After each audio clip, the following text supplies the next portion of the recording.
Hey guys, welcome back to We Met at Acme. I'm so excited to be here with author of Sassy and Rude and lots of other books and psychologist Dr. Debra Mandel. Hi. Hello, so happy to be here. So happy to have you here. So before we get started, I always ask everyone, what's your favorite romantic gesture? You're asking me what my favorite I romantic gesture. am. Oh my goodness. Huh. I haven't given that any thought. So right off the bat, I think it's just beautiful eye contact. Sincere eye contact. That's really nice. Yeah, That's really underrated. I think so. I mean, it's so important though, right? So many people look away, they're distracted, we're on our phones, we're on other Hmm. media. We forget that it's so meaningful to just look someone in the eye and not in that piercing sociopathic way. Yeah. Like I'm gonna take your soul from you. Not that way, but just that, just gentle, oh, I'm really looking at you and I see you. And that's really warm to me. Yeah, that's really nice. I love that. It's hard on Zoom to actually look each other in the eye because you're like, where do I look to show them Exactly. that I'm Wow. looking them Just in the looking a eye? little late or you or I have no idea. Uh-huh. I know, but I'm so glad that you made the time to chat with us because we have a lot of questions coming in Okay. for you. And before we get into it, I want to talk a little bit about why you decided to write your book, Sassy and Rude, and why you focused on mother-daughter dynamics. So two-pronged process, I would say. One, my own childhood history with my mom, and then my own experience with my daughter. So my mom was an immigrant. She came from Estonia. Most people haven't even heard of that, but it's an independent country now. At one point, it was part of Russia, but they left before, and she got to Sweden, and then she moved to Canada. She met my dad, who was a Polish Holocaust survivor immigrant to Canada. They met there. And she was a model. She was very independent. She had pretty much been on her own at an early age. And I don't really think she really wanted to be a mom, quite frankly. I think she fell into that role that my mom and dad were about 13 years apart. She actually died very young at like Mm, 58 years old. So we had a sorry. pretty tough go. She was very heavy-handed. She was very critical, very perfectionistic. She was making it on her own. She was just trying to do the best she could. I know now how much she did love me, but at the time as a little girl, I was one of those, I just wanted to be oozed with affection and love and cuddles, and she just wasn't that mom. So oftentimes I did not feel very loved by her, and she would criticize me. Oh, straight A's, why aren't they A pluses? Oh, you left a cup on the counter. Oh my gosh, you're in trouble because you didn't put it in the sink, that kind of thing. So she had a tough time and I had a tough time.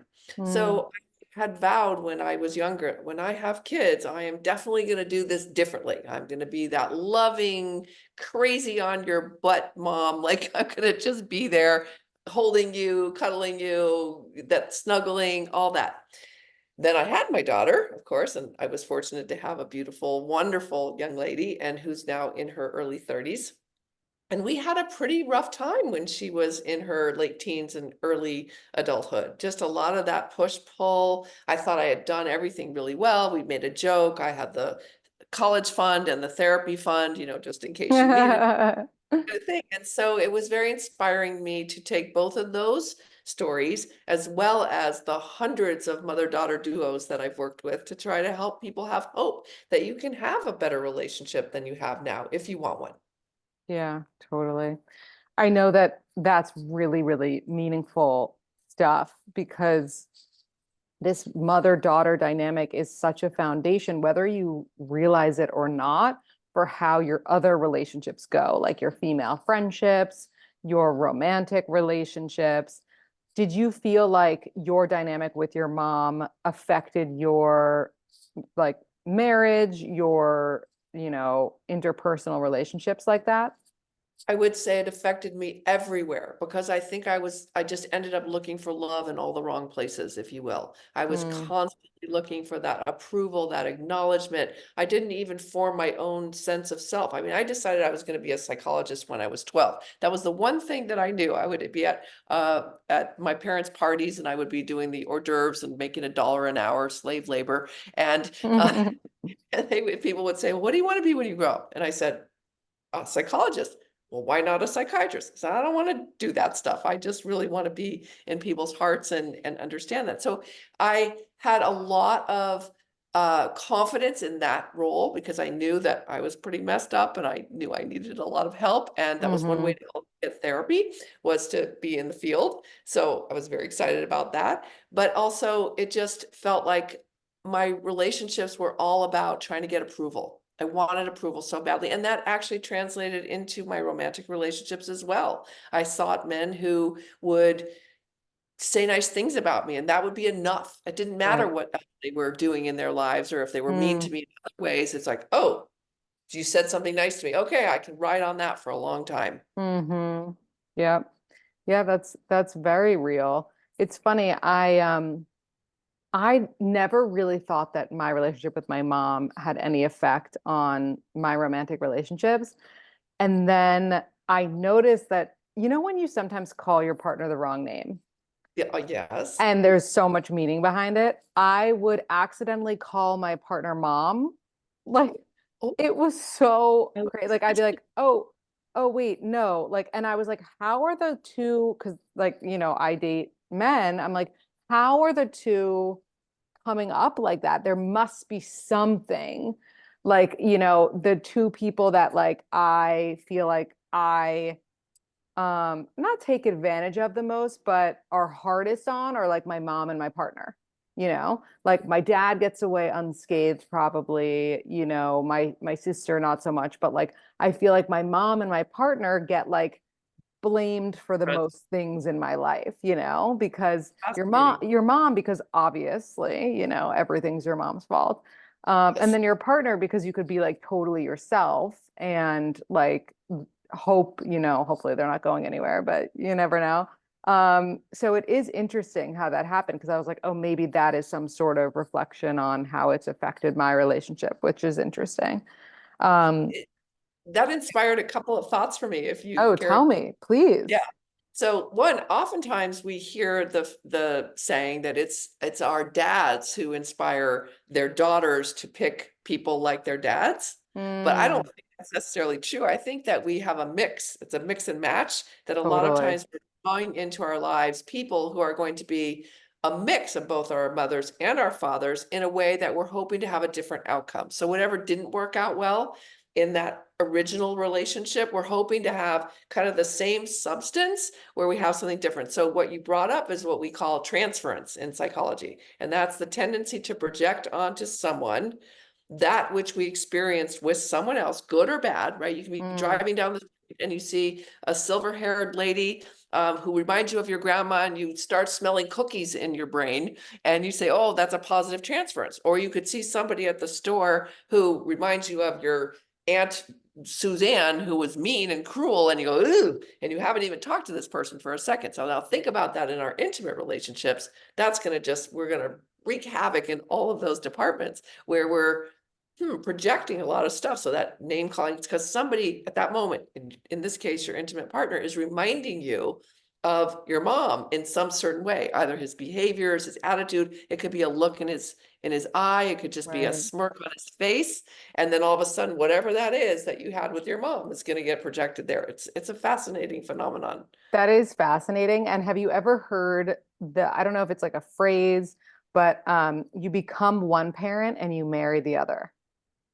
I have heard that too. I'm more of we have a mix and match. We definitely have Mm-hmm. a blend of both. It really depends on who was the dominant influence on you and who did you have the most struggles with where it's not healed. I mean, that's a big Right. part of my book, Sassy and Rude, is how do we heal these old wounds, both within ourselves and within our relationship with our daughters, so that we can have a better time as we move forward.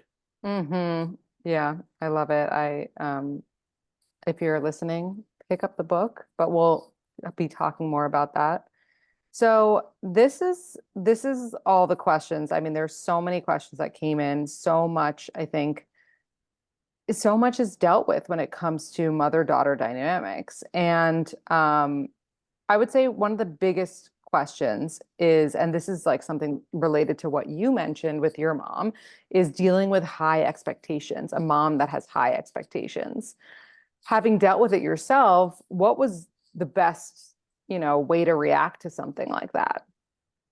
Well, first, I just want to say this clever saying that I heard a long time ago, I think in 12-step programs, it says expectations are resentments under construction, and resentments are like swallowing poison and waiting for the other guy to die. So Mm-hmm. think about that. Expectations, we all have them. Expectations are huge in our lives. We can deny them, we can say we don't have them, that they're not a big deal. You can walk into a scenario, a party, or whatever, a new date with someone and say, I have no expectations. I'll just take what I get. And if it's good, it's great. It's above my level, my baseline. And if it's bad, I won't be disappointed. But we all have them, regardless of whether we're conscious of them or not. And when you have a parent who has high expectations and you're a youngster and you're having to work in that system, it's really challenging because a Yeah. lot of times we don't know how to fulfill those if we're also trying to develop our own sense of self. So as a mom now, for listeners who may have that experience right now, if you have young children or as they're growing older, or if they're adults at this point, you want to be understanding of what your expectations are and be clear about them. That's probably the bottom line, is be able to say, look, this is what I would really like from you, but I also want to know whether that's possible for you or if that's even of interest to you. And we can apply that to all of our relationships, because when we put upon someone else that which we want, because we maybe want it for ourselves if we didn't fulfill it, or we think we need it for ourselves from someone else, we're putting a lot of pressure on them. Does that make sense? Yeah, it does. And I'd be curious what your answer would be if I asked you the reverse. So, a daughter who has very high expectations for her mother to meet. I would say stop it. Okay, then be mindful of that, because why do Hmm. you have such high expectations? Why not be reasonable? Why not be accepting and forgiving? Because we're all human and we all make errors. I think part of why daughters have expectations of their moms is because they want someone to look up to. They want someone who they can see, oh, if you can do that, then I can do that. And if you can show me that, then I feel like it's almost like a test of love sometimes. If Hmm. you do this, then you love me. If you do this for me, then you love me. But it's really it's a bad system, quite frankly, because it's not really what love is about. Love is about being there for someone. It's about caring for someone. It's about being genuine and authentic. It's not really about, I'll perform this for you because you want me to. Does that, yeah? Yeah, no, that makes sense. I think it's also in like, getting more into the daughters who have high expectations for their mom. I think it's like the culture and society of pitting these, like making these moms have to be everything. Like the moms need to do it all. And, Yeah. no one's comparing dads that often, but you're comparing moms a lot because you get to college and your college roommate's mom is in there building her curtains, making her bed nice. And if your mom isn't in there doing that, then all of Mhm. a sudden you're questioning, like, oh, do I have a bad mom? Whereas you don't really have those thoughts about your dad. You know what I mean? Yeah, and I do. And I see that. Oh my gosh, I can remember that as well when I took my daughter off to college and all these other moms. And I was a working mom. I mean, I just couldn't Hmm. be that mom. And one of the things that I did in my book is I asked daughters to answer several questions about their moms. So I found this nice group of women who are willing to share their intimate details about their relationships with their moms. And I included that in the book, which is really sweet. Like, what did you love about your mom? What were the top 3 things that she did that were great? What were the things that you wish she had never done? What are the things you wish that would Mm, change? What do you appreciate about her? And this kind of like candid, let me know. I was curious, is not one of them ever said, I wish my mom had done more of these things or materialistic things. It was right. really more about, I wish my mom had listened to me more. I wish my mom had sat and made more time for me. And one of the things that my daughter answered in the questionnaire as well was, she often looked at other moms who would be home making cookies and doing all these things. And I think we made a lot of cookies actually, because sometimes the things that you do don't register, but there were other things that she really wanted. So we're always trying to be the best at something and perform and be the one that shows that we can stand out in the crowd, but that's not often what the daughters really want. So if you can break that down, I would suggest that you do it sooner than later and say, hey, honey, I love you dearly. I'm just never going to be that mom. If you're not that mom, you might be that mom. Maybe you are the mom who has endless amounts of time, who can do everything for your daughter. But then again, what are you really doing for her? You're not teaching her resiliency. You're not teaching her to fend for herself or her own independence. You're kind of basically placing yourself on top of her in a Mm, way that doesn't really allow her. It's like an overlay instead of right. her to blossom. So those, I would say to those daughters is like, just take a moment, take a breather. What is really important to you? What is really important to Hmm. you? Is it Yeah. that mom shows up at the college dorm and gives you the perfect boxes and curtains and everything, sets you up beautifully? Or is it that she listened to your aches and pains when you had trouble adjusting to the new dorm mates? Right. That's, such a good exercise to do with your mom. When you do pick up this book, you should ask your mom the same questions. I always find, even just like my mom listening to my podcast, and I'm sure she's going to be listening to this one, of course, you know, um, it makes us closer because she's like, oh, like, you asked your guest this question. Like, I realized that I had this story or whatever it was. And we might spend time with our moms, but we don't often like go deep with our moms, or at least I don't, unless like there's a prompt to do so. And I'm always happy that I did. And like Yeah. going back to the dorm room example, it's so funny because now I'm a mom, which is the weirdest thing ever because I've been a mom for 2 months. Oh, you Um, baby. I have a little baby and he's a boy, so it's not the mother-daughter thing, just exactly. But the second that I became a mom, I did feel like there was judgment around like how I mommed, whether it's like the breastfeeding or the this or the that. And there's so much pressure on moms. And it's like, even if you did have not the most perfect relationship with your mom, you still have like a newfound respect for your mom when you become a mom. Like that's a whole different feeling. And you said that you kind of understood that once you became one too, right?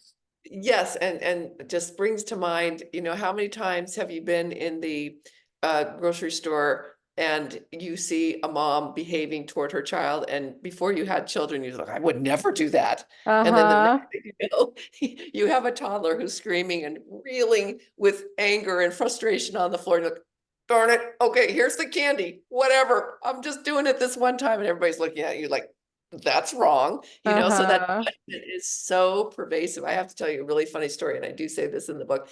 So when I was my daughter was about 3 years old, maybe 4, and we're in the supermarket, and we're standing behind this gentleman, and my daughter looks at him and she says, "Mommy, he has the biggest nose I've ever seen." And No. and I'm standing there saying, "Oh my gosh, here I am. This is my mom test," right? Because I could shame my daughter, but I'm not going to do that. That's what my mother would do. She would shame me. "Speak quiet. What are you saying?" and probably punish me. Or I could just let this arise as it's going to come to fruition. The gentleman turns around and he goes, "I know. Would you like to touch it?" And No. where she touches his nose because she had no judgment, right? We get judgment as we get older, and society pushes that upon us. But she was just as innocent as can be. She just Right. was looking at this nose, just like she would say, "That's the reddest cherry I've ever seen," or "That's Mm-hmm. the most purple thing I've ever seen." And he was so gracious. And then she touched it, and she said thank you. And filled with embarrassment, but thinking, wait a second, this is a beautiful moment. And everybody Totally. just went about their business, and she didn't feel shame. She had no sense that she had done anything wrong, because she didn't. But so that I know that's a long-winded answer to your question about judgment, but yes, we are faced with so much judgment from other people, and mostly deeply from ourselves. I think we can be our very worst critics ever because we're so fearful of what other people are thinking about us that we Mm. even forget what's really true and what's genuine and lovely in the moment. So I'd say, as best we can, take those judgments, notice them, be mindful of them, see what they are, understand them, and then moved through them. Try to Yeah. find a different way. Yeah, totally. What about when a mother loves, cares, worries so much that it almost feels smothering? This person asked. How do you deal with that? Well, I like direct conversations personally. I would say to this woman, Mom, I love you dearly. You're amazing. And I love how much you care about me. Because right there, what you're doing is you're grounding that experience for your mom. Why can't we give our moms something, right? Can't we give them some empathy as well? It's not all about us giving to our daughters, but how about just give your mom that moment of acknowledgement about how caring she is, and then say, not but and.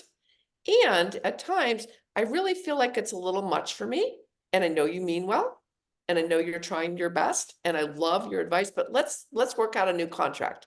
When I want your advice, I'll ask for it. And when I just want to vent or just talk about stuff, I'll let you know that. It kind of gives a clear delineation about what that conversation is going to be about.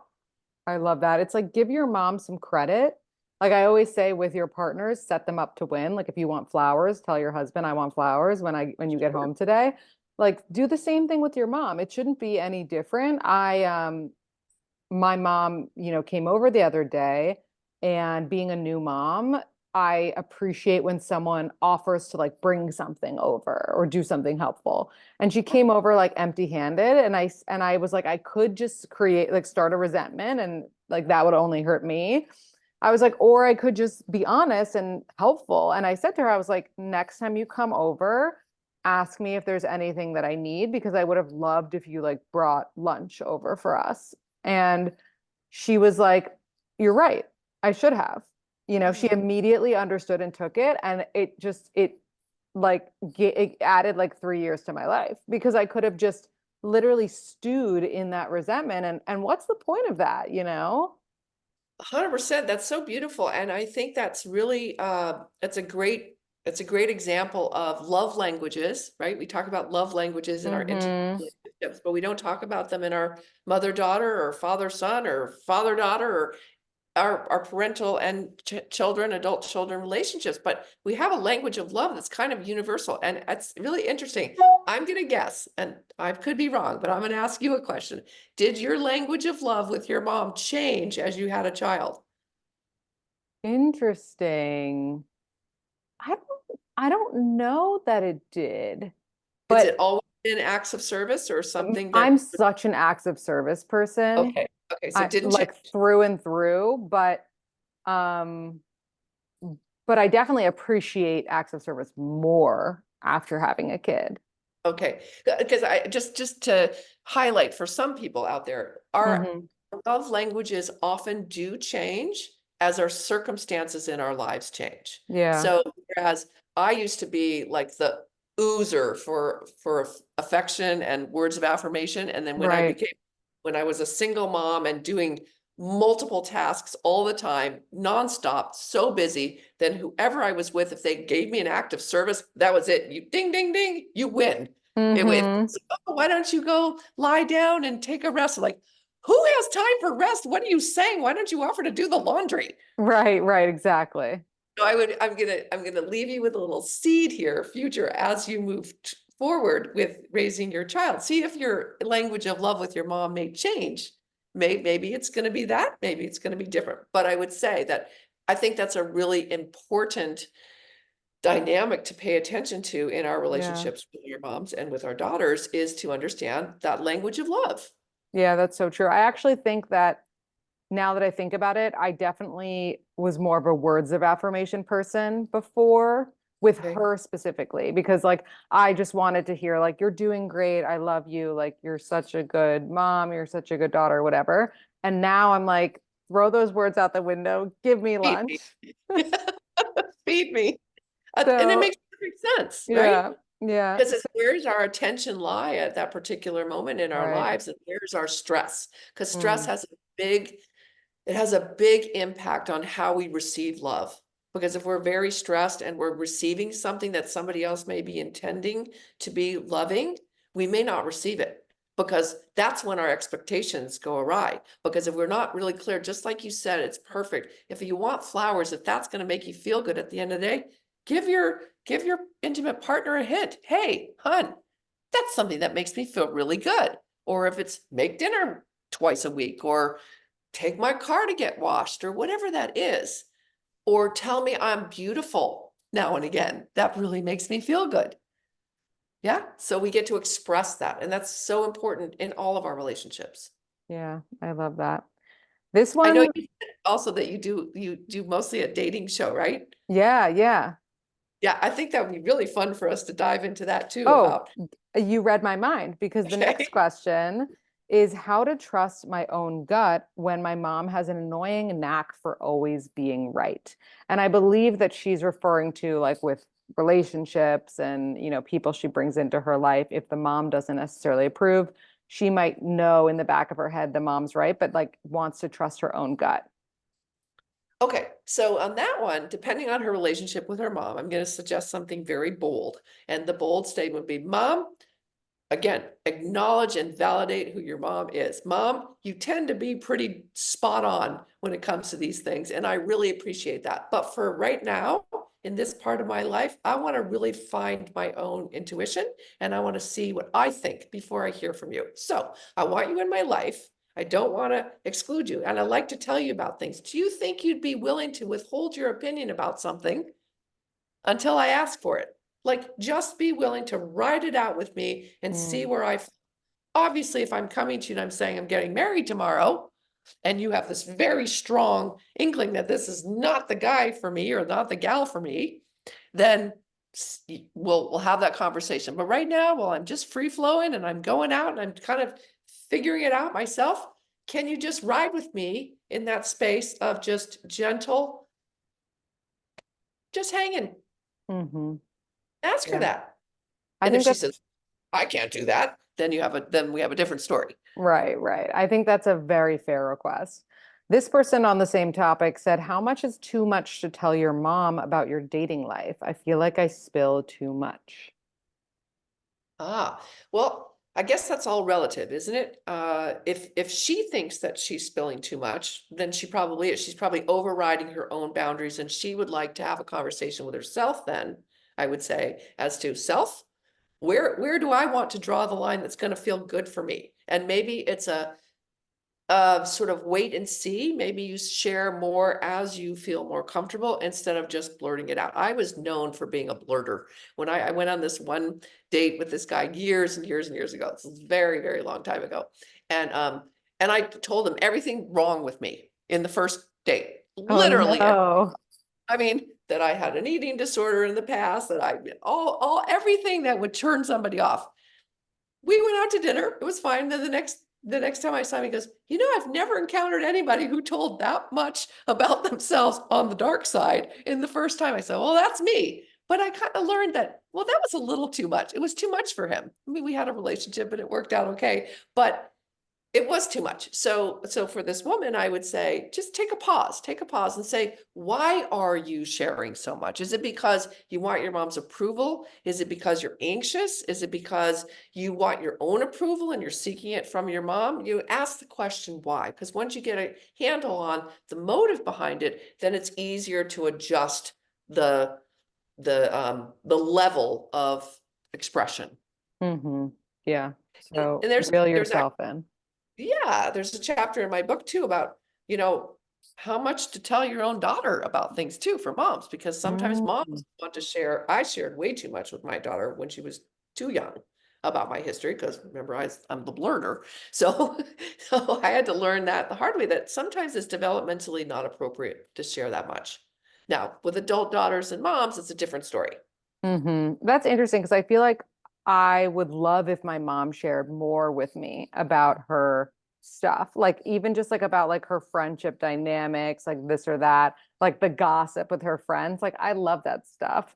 But I do feel like she probably has these like invisible boundaries where she's like, it's our relationship is more about me than it is about her, which I don't know if she's doing that consciously or subconsciously.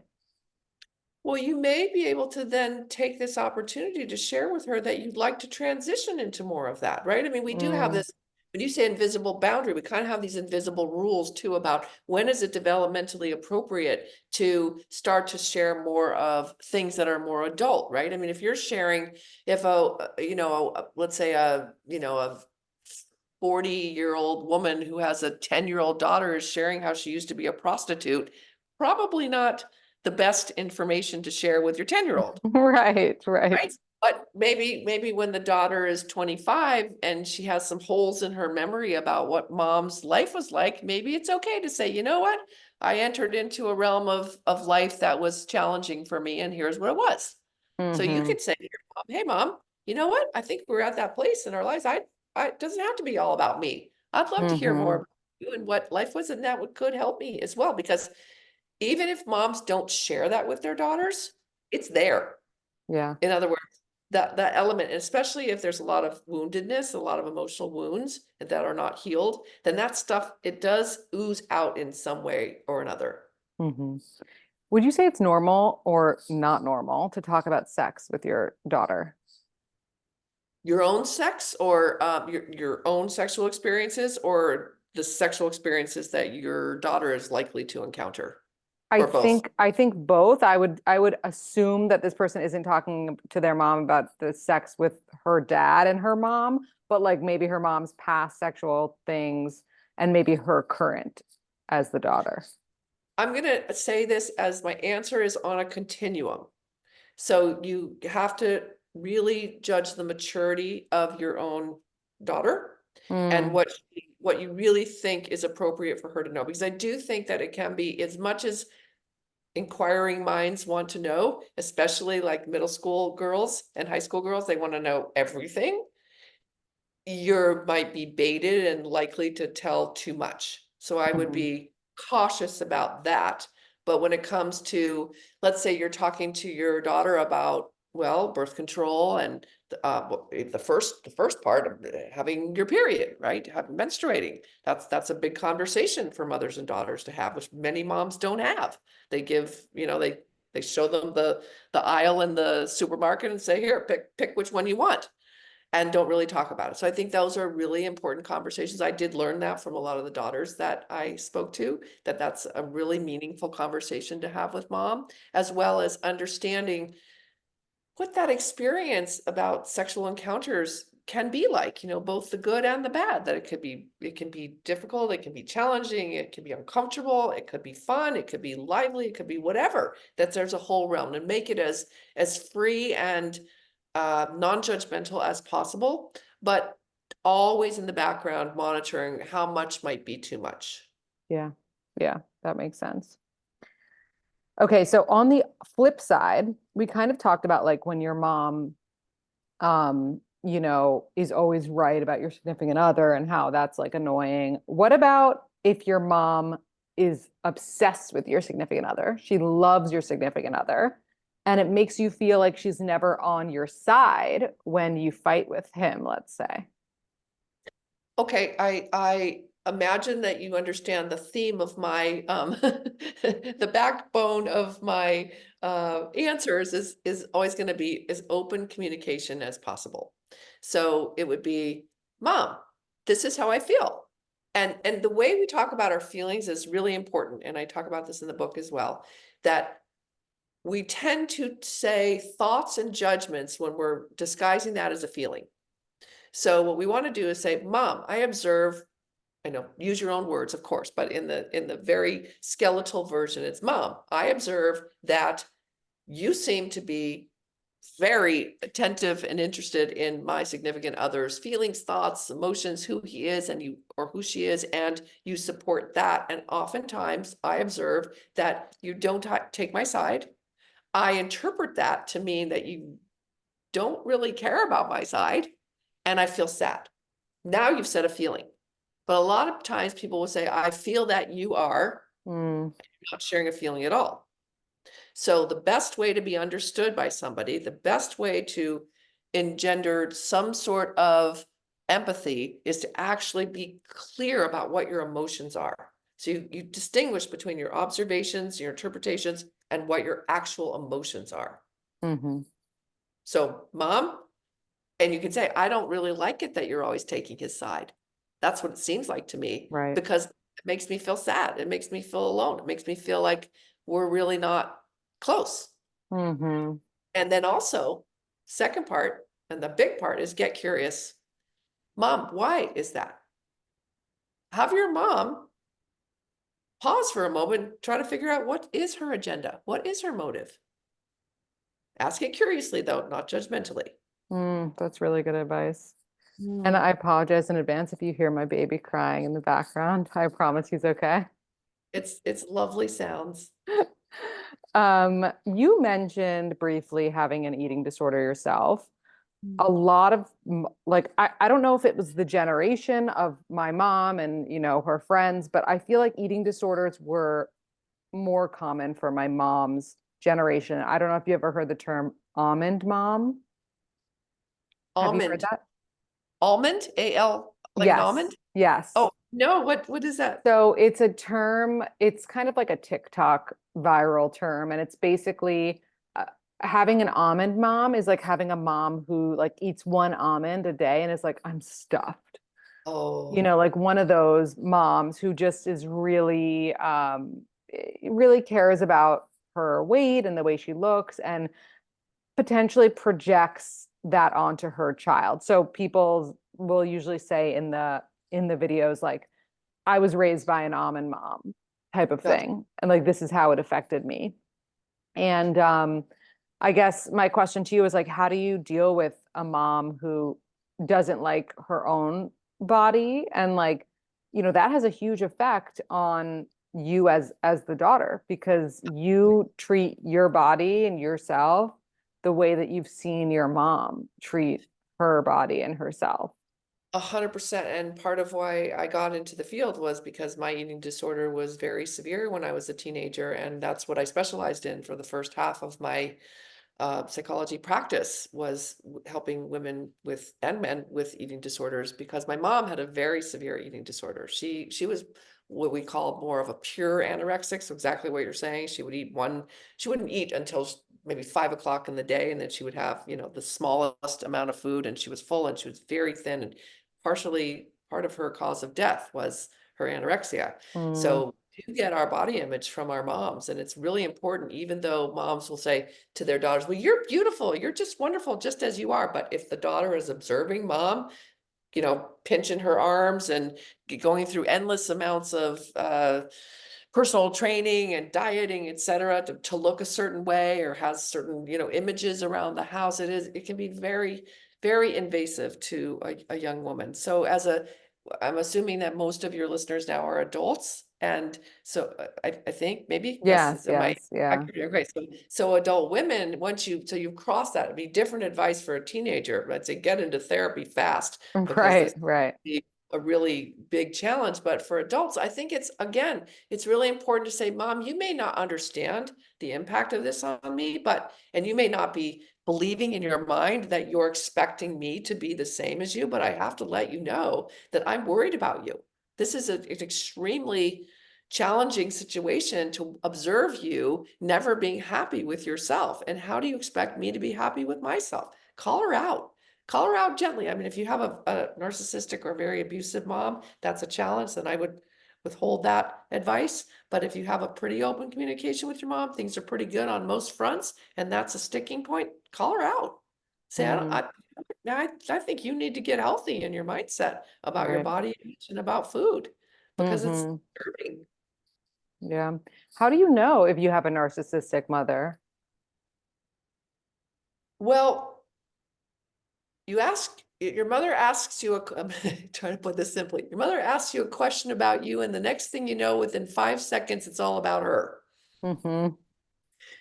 So narcissism is used, it's used very lightly in this society in It's terms of true. a label. And to be an actual narcissist has a certain set of criteria, and it's not just somebody who talks a lot about themselves, because a lot of times people are anxious. People go on dates, and you can't really judge somebody on a first date because some people are just anxious and they just talk. I'm talking a lot right now because I'm a little bit anxious, and I'm everything that I want to say. And so I'm probably talking a little bit more than I need to.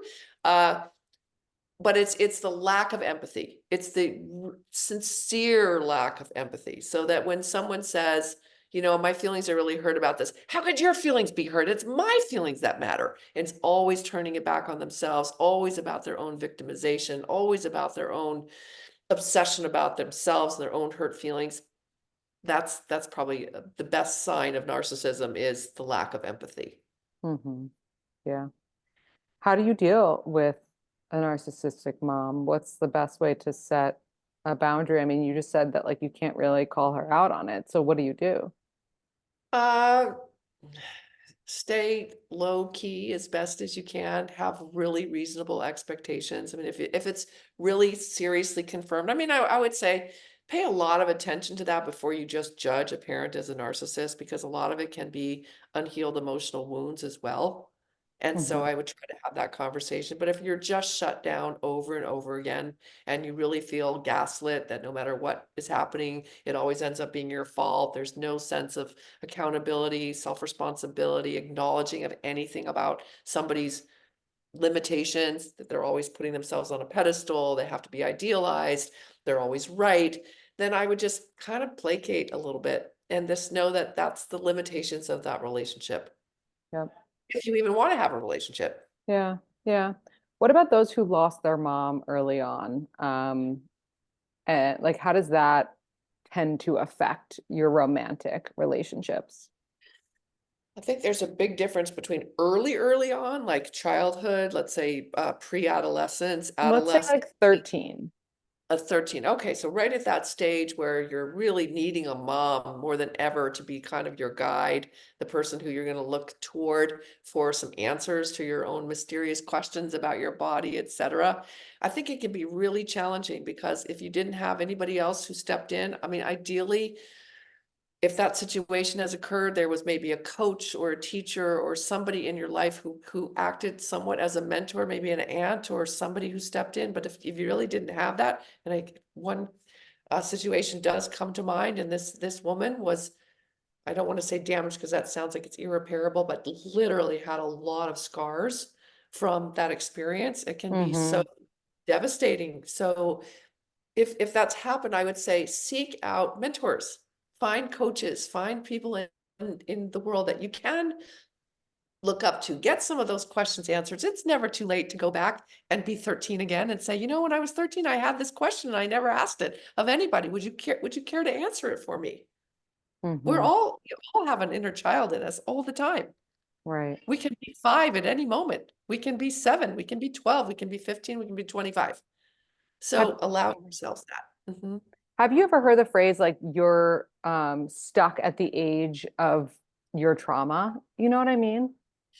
Yes, yes, absolutely. If we do not heal those wounds from childhood and from young adulthood or any time in our lives, they do become like emotional cellulite. It's something that's very thick and heavy and not very malleable. And Yep. it's like in the brain, and it's even lodged in our trauma centers in our brain, in the amygdala. I don't want to even Mm, go into brain information, but there's a lot of neuroscience about this as well. And so we do have to, there's so many resources out there for people who have trauma. There's EMDR, there's tapping, there's all kinds of somatic healing methods. That's really important that we do that, because otherwise we're not doing anybody a service, including ourselves. We just stay stuck in that cellulite, if you will, and we can't mm, move out of it. And it will affect yeah. every part of our lives. Yeah. And then the last one that we're going to end on, this must be from someone who has a daughter-in-law, and they asked for tips on a relationship with a daughter-in-law. They said specifically how to heal your relationship with a daughter-in-law, but without having, more information about that because we don't know their specific situation. Do you have tips for moms who have daughter-in-laws?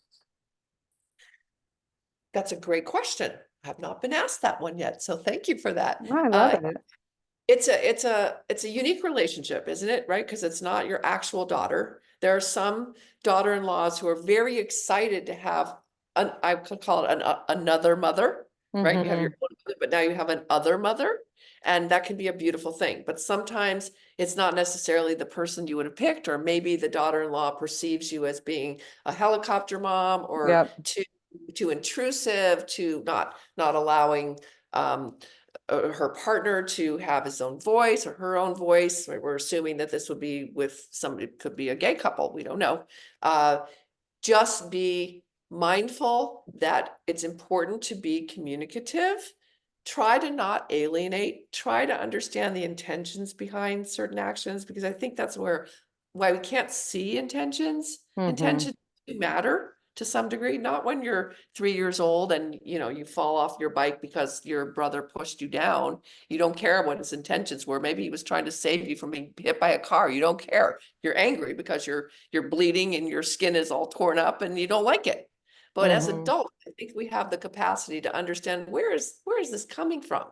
What do you Mhm. not like about your mother-in-law? What's difficult? And for the mother-in-law, for the mom to say, you know what? Why don't I get more curious again about my daughter-in-law? What's her love language? What works for her? Open up that dialogue Communication is is key. key. I Yes. love it. Amazing. This was so great to chat with you. You are You. so knowledgeable, and I'm so excited to read your book more and for everyone else to check it out. Um, can you leave us with a quote or piece of advice? Piece of advice I have is that don't give up hope, because even when you think that there's no hope and there's nowhere else to go, many of these exercises in the book, I have sugar and spice exercises everywhere, that you can bring back a little bit of that sweetness between the two of you. You can try. And if nothing else, you can do it for yourself. And if you bring more love to your own self and more kindness, it's going to go a long way. I love it. Thank you so much, Dr. Deborah. And where can everybody find you, follow you, and order Sassy and Rude? Yeah, so Amazon.com, of course, and other bookstore retailers. And then my website will have all my social media and all that, which is drdebraonline.com, DRDEBRA online.com. And it's been a pleasure chatting with you. This is so Oh, much fun. thank you Thank you. so much.